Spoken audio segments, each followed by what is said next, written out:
열왕기상 6장 14절로 38절입니다. 열왕기상 6장 14절.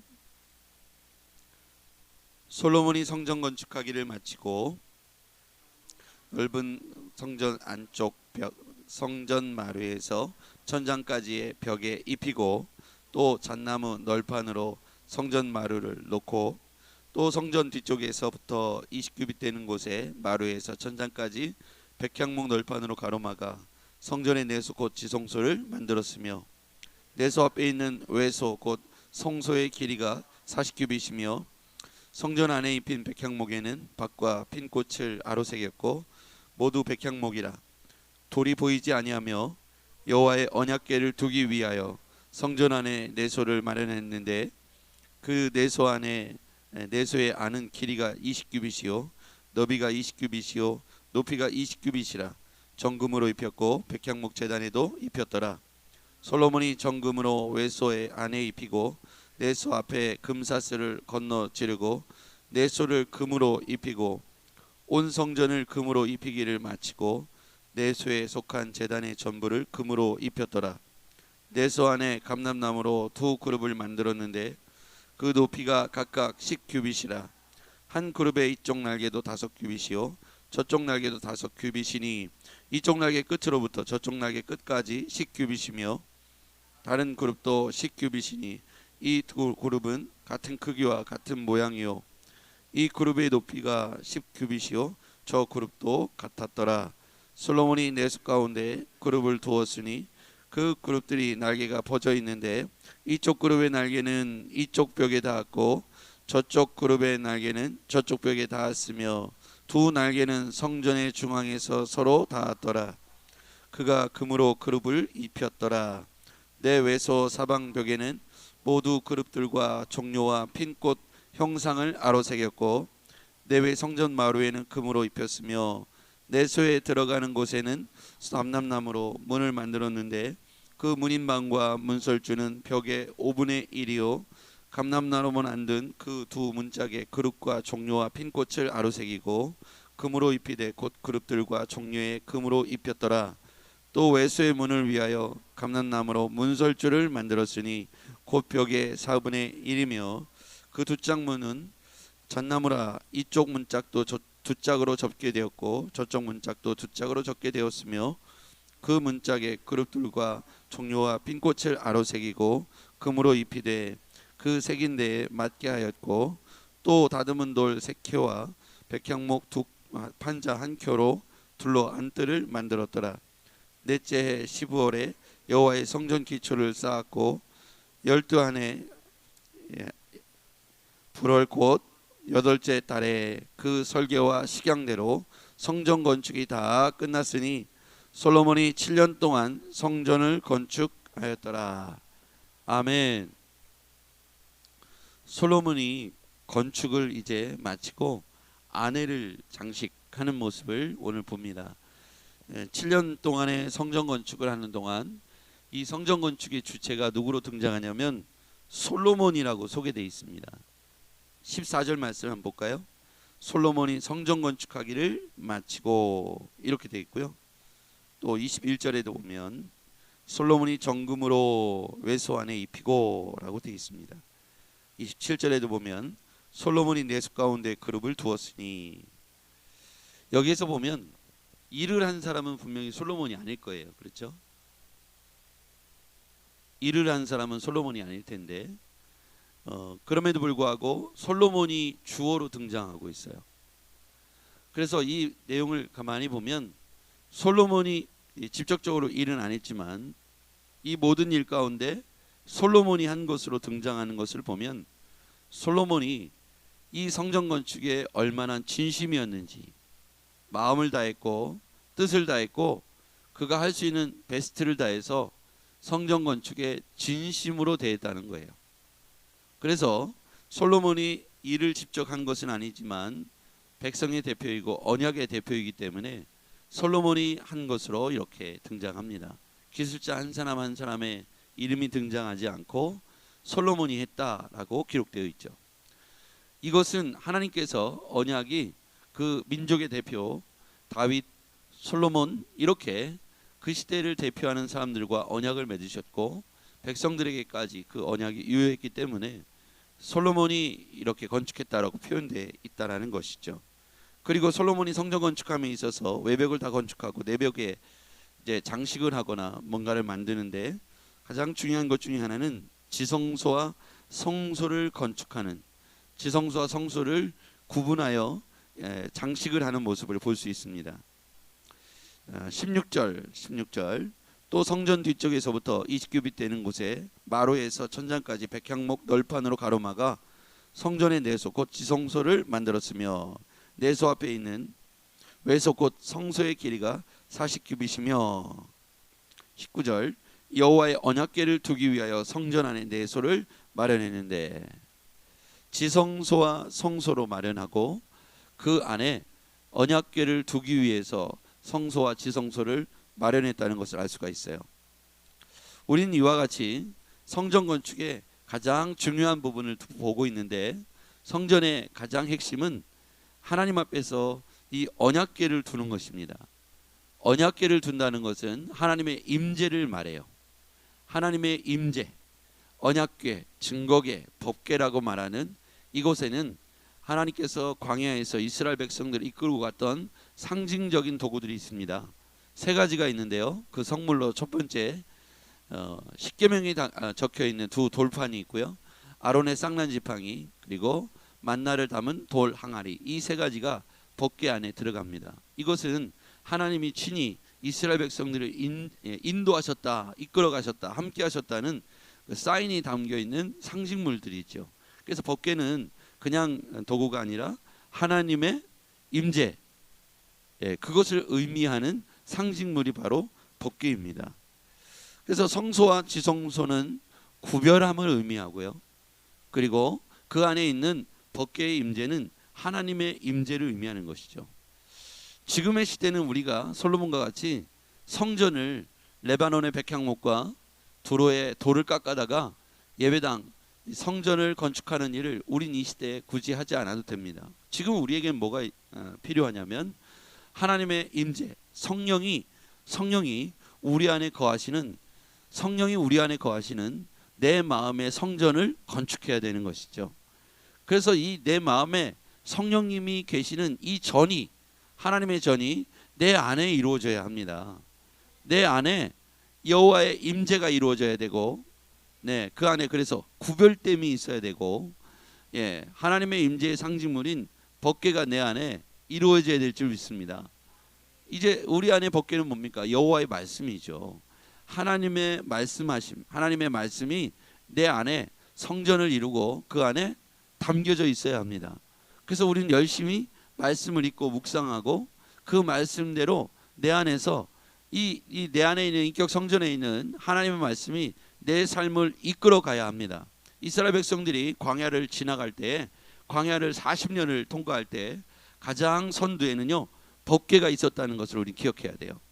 하나님의 법궤, 그것이 이스라엘 백성들을 인도했다는 거예요. 이스라엘 백성들이 구름 기둥, 불 기둥을 따라가는데 법궤가 그 앞에 놓여서 법궤를 따라가는데 그들이 하나님보다 앞서가지 않았다는 것을 기억해야 합니다. 그리고 행렬이 멈춰서 장막을 12지파가 치게 되는데 그 중심은 항상 법궤, 즉 성막이 있는 법궤였다는 것을 기억해야 돼요. 성막이 있는 법궤의 의미는 뭡니까? 아침에도 성막을 보고 저녁에 잘 때도 성막을 보고 잠들고, 그래서 이스라엘 백성들이 다른 마음을 먹지 못하도록, 광야가 힘들잖아요. 굉장히 고통스러운 땅이 광야이지 않습니까? 먹을 것도 없고 그들이 거처할 집도 없습니다. 물도 없습니다. 그러니까 오로지 하늘의 하나님만 바라볼 수밖에 없었던 것이 광야이죠. 광야에서 법궤가 없더라면 그들은 방향을 잃어버리고 오합지졸이 되어 서로 다투고 싸우고 애굽으로 돌아가자고 난리를 치게 될 겁니다. 성경 곳곳에 보면 그들 불뱀 사건도 보고 여러 가지를 보면 이스라엘 백성들은 수시로 물이 없을 때도 반란을 일으키고 만나 이전에도 반란을 일으키고 홍해를 건넌 이후에도 며칠 못 가서 마라의 쓴물 앞에서 또 반란을 일으키고, 이스라엘 백성들은 끊임없이 광야에서 법궤를 보지 않으면 안 되는 상황 속에 있었다는 것이죠. 그래서 그들의 광야의 행렬은 법궤와의 동행이었다고 해도 과언이 아닙니다. 지금 우리가 우리 안에 성령이 계시지 않으면, 우리 안에 성전이 이루어지지 않으면 우리는 이 광야 같은 세상을 통과하기에 턱없이 우리의 힘과 능력이 부족하다는 것을 인정해야 합니다. 그래서 성령을 우리 안에 모셔야 되는 것이죠. 하나님의 인격 성전을 우리 안에 모셔야 하는 것입니다. 성령이 우리에게 보내주실 것이다. 하나님께서, 예수님께서 승천하시면서 보혜사 성령을 기다리라 그랬습니다. 흩어지지 말고 성령이 오실 때까지 모여서 기도하면서 그를 기다리라는 거예요. 약속하신 바 보혜사 성령을 우리에게 주실 것이다. 그래서 우리가 신약시대를 살아가는 우리는요, 끊임없이 성령의 임재와 동행하심과 내 안에 거하심을 위해서 기도하면서 내적 충만함을 가지고 광야 같은 세상에서 승리하기 위해서 성령과 함께 동행하는 삶이 되어야 될 줄 믿습니다. 우리에게 지금 필요한 것은 바로 우리 안에 내적 성전이 거해져서 지성소와 성소의 구별함이 있어야 되고, 하나님의 임재가 우리에게 날마다 있어지기를 바랍니다. 그래서 우리가 굿모닝 세븐을 하는 이유가 바로 아침마다 새로운 거예요. 매일 아침마다 새로운 거예요. New every morning이에요. 아침마다 새롭고 날마다 새롭다는 거예요. 그렇지 않으면 아침마다 어제의 그 마음의 불편함이 이어지면 그것이 계속 내 삶에 영향력을 미치고, 그 불편했던 그 마음들이 계속 내 삶을 지배해서 하나님과 우리 사이에 틈바구니가 생기고, 환경과 상황과 어려움의 고난으로 인하여 우리 마음의 불편함이 계속 쌓이다 보면 우리가 아침마다 이것을 리셋 버튼 누르고 새롭게 되어진 하나님의 만나를 먹지 않으면 불편한 마음들이 일주일 내내, 한 달 내내 쌓여서 해소가 되지 않고요, 결국 우리에게 이것이 마음의 병이 되고 신앙의 병이 되고 삶의 병이 돼서 애굽으로 자꾸 돌아가려고 하는 우리 안에 내적 갈등에 빠지게 되는 거예요. 우리 안에 애굽은 어디입니까? 옛사람이지 않습니까? 예수 믿기 이전의 삶으로 자꾸만 돌아가려고 하는 그런 죄성이 내 안에 발동한다는 거예요. 여러분이 어제를 어떻게 사셨는지 잘 모르겠습니다만, 그럼에도 우리의 삶에 좋은 일도 있지만 좋지 않은 일도 계속 만나게 되고, 불편한 감정도, 속상한 일도 우리가 보고 듣고 하다 보면 내 영혼이 영향을 받게 되죠. 근데 그것을 오늘 아침에 리셋 버튼 하나님 말씀으로 다시 새롭게 되지 않으면 우리 안에 그것이 차곡차곡 쌓여져서 내게 마음의 병, 육체의 병, 신앙의 병이 들기 시작하죠. 주일날 한번 털어내야 되는데 쉽지 않습니다. 일주일에 모든 쌓여있는 내 안에 마음의 불편함, 불신앙, 그리고 애굽으로 돌아가려고 하는 내 마음의 갈등들이 주일날 한번 30분의 말씀을 들으면서 해소하기란 쉽지 않다는 겁니다. 아침마다 우리는 말씀을 듣고 어제 있었던 일들을 털어내고 리셋 버튼을 누르고 아침마다 새롭게 내려주시는 만나를 먹으면서 그 말씀의 영향력으로 다시 가나안을 바라보게 하고 결단하게 하고 또 한번 달려가 보자고 오늘 하루를 용기 낼 수 있다면 우리는 승리자가 될 줄 믿습니다. 이러한 능력을 우리에게 상실하지 않고 오늘도 이 말씀의 영향력으로 우리가 승리하기를 바랍니다. 솔로몬은 가장 제일 먼저 하나님을 기쁘시게 하는 이 성전 건축에 그가 솔로몬이 이렇게 했다, 솔로몬이 이렇게 했다, 솔로몬이 이렇게 했다 했던 것은, 솔로몬이 이스라엘의 대표이기도 하지만 솔로몬은 이 상상건대 이 성전 건축의 현장에서 항상 머물면서 진두지휘하고 마음을 거기에 쏟고 지성소와 성소를 구분할 때도 야 정성을 다해라, 최고 좋은 금으로 가져다가 순금으로 가져다가 여기를 다 덮어라. 그게 하나님을 향하여 이는 가장 베스트를 다하고 싶은 솔로몬의 마음이 그 안에 녹여 있다고 생각합니다. 오늘 성전의 내부 공사의 재료는 주 재료가요, 백향목도 있지만 중요한 것 중에 하나는 금으로 바르고 있다는 거예요. 여러분, 금이 넘쳐나서 그렇게 한 것이 아니라 하나님의 전을 건축함에 있어 여호와의 법가 모셔지는 그곳에 금을 두르고 싶은 것이 솔로몬의 마음이죠. 여러분, 솔로몬의 마음이 그와 같은 것처럼 우리가 하나님을 대하여서, 하나님을 향해서 오늘 우리의 삶에 가장 베스트의 것을 하나님 앞에, 최고의 하나님 앞에 드리시기를 바랍니다. 하나님 앞에 가장 베스트를 드린다면 하나님은 우리 인생에 가장 베스트를 주실 줄 믿습니다. 금이 넘쳐나서가 아니라 좋은 것을 구별하려고 하는 솔로몬의 마음을 하나님은 받으셨다고 저는 믿습니다. 가장 좋은 재료를 사용해서 가장 좋은 재료의 돌로, 그리고 가장 재료의 좋은 백향목으로, 금으로 솔로몬이 하나님 앞에 진두지휘하여 7년을 드렸어요. 7년 동안 마음을 집중하고 직접 현장에서 그들과 함께 그곳에서 하나님의 전이 건축되는 것을 기뻐함으로 7년을 보낸 거예요. 하나님이 그 마음을 기뻐하시고 솔로몬을 통해서 복 주시기를 원하셨다는 것이죠. 여러분, 오늘 말씀의 내용들을 잘 정리하면서 우리 안에 지성소와 성소가 만들어지고 그 삶의 재료는 베스트, 가장 좋은 금이 되었으면 좋겠습니다.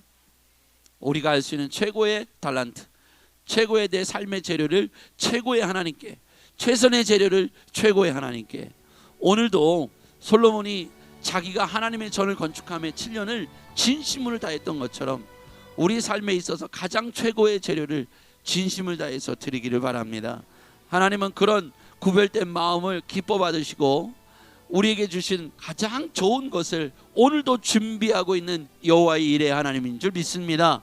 그것이 우리 교회에게, 여러분의 가정에게, 제게, 여러분에게 오늘 부어지기를 주의 이름으로 축복합니다. 기도하겠습니다. 전능하신 아버지 하나님, 솔로몬이 하나님의 전을 건축함에 있어 가장 최고의 재료를 선택하는 걸 보게 됩니다. 우리 중에서도 많고 적음을 떠나 하나님 가장 좋은 것을 닦아서 여호와께로 올려드리게 하여 주시옵소서. 그리고 우리 속에 인격 성전을 이루어 날마다 아침마다 새롭게 하시는 주의 성령의 임재와 하나님의 말씀의 임재를 통하여 어제의 고난과 실패를 오늘 가져오지 않도록 하나님, 우리의 삶에 아버지 날마다 그리스도인으로 성장할 수 있도록 아침마다 새롭게 하시는 주의 은혜를 부어 주시옵소서. 예수님의 이름으로 기도했습니다. 아멘.